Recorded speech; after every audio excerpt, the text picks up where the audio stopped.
আসসালামু আলাইকুম এভরিওয়ান। আজকে একটি মজার রেসিপি আপনাদের সাথে একটু শেয়ার করব। শীতকালে সবাই খুব মজা করে এই রেসিপিটি করে থাকেন আর সবাই খুব মজা করে খেয়ে থাকেন। আমার বাসাতে খুব মজা করে খাওয়া হয়। আজকে মজার একটি রান্না আপনাদের সাথে শেয়ার করব। পুরোপুরি রেসিপিটা শেয়ার করব না, জাস্ট একটু বাগারের রেসিপিটাই শেয়ার করছি। এরকম বেশি করে রসুন পেঁয়াজ দিয়ে বাগার দিব।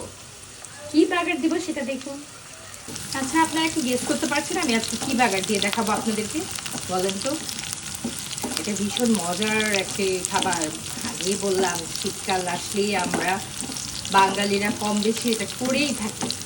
দেখা যায় অনেক বাসায় রেগুলারই করা হয়, আমার বাসাও প্রায়ই করা হয়, সপ্তাহে 2-1 দিন তো চলেই। কি বাগার দিব আজকে বলেন? ওয়াও, মজার একটি রেসিপি, সেটা সবারই পছন্দ। চলুন তাহলে দেখা যায়। রসুন পেঁয়াজগুলো এরকম ভাজা হয়ে গেছে, লাল হয়ে গেল। এখন হচ্ছে আমি এটার মধ্যে মেন ইনগ্রিডিয়েন্টস যেটা সেটা দিয়ে দিচ্ছি। এই দেখুন, বলুন তো এটা কি? এটা হচ্ছে টমেটো।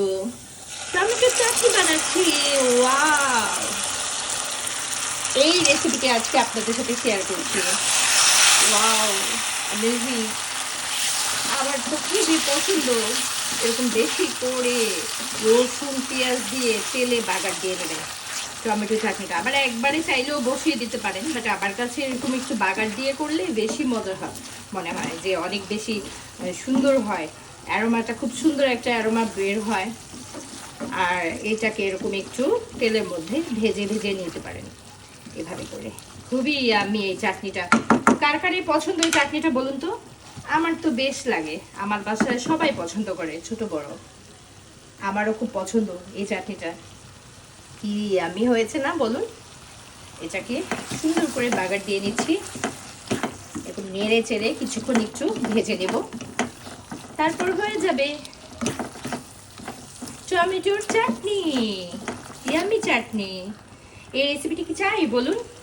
চাইলে আমার সাথে কমেন্ট বক্সে শেয়ার করতে পারেন, আমি রেসিপিটি দিয়ে দেবো। অবশ্য আমরা কম বেশি সবাই জানি, এক একজন এক একভাবে করে থাকি। আমার রেসিপিটা দেখলে হয়তো বা আপনার কাছে ভালো লাগতে পারে, বা আমারটাও একবার একটু ট্রাই করে দেখবেন যে কেমন হয়।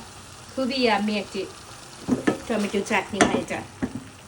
ওয়াও, হয়ে গেছে। এখন জাস্ট একটু ধনিয়া পাতা দিয়ে দেবো। চাইলে খালিও খেতে পারেন, আর যদি চান যে একটু ধনিয়া পাতা অ্যাড করবেন তাহলে ধনিয়া পাতাটাও অ্যাড করে নিতে পারেন। আমি একটু ধনিয়া পাতা দিয়ে তারপরে পরিবেশন করে নেব। খুবই মজার এই চাটনি হয়ে গেছে। এটা দিয়ে আমি অনায়াসে পেট পুরে ভাত খেয়ে নিতে পারবো। ইয়াম্মি চাটনি। ওয়াও, কি সুন্দর হয়েছে দেখুন। একটু ক্লোজ করে দেখাই।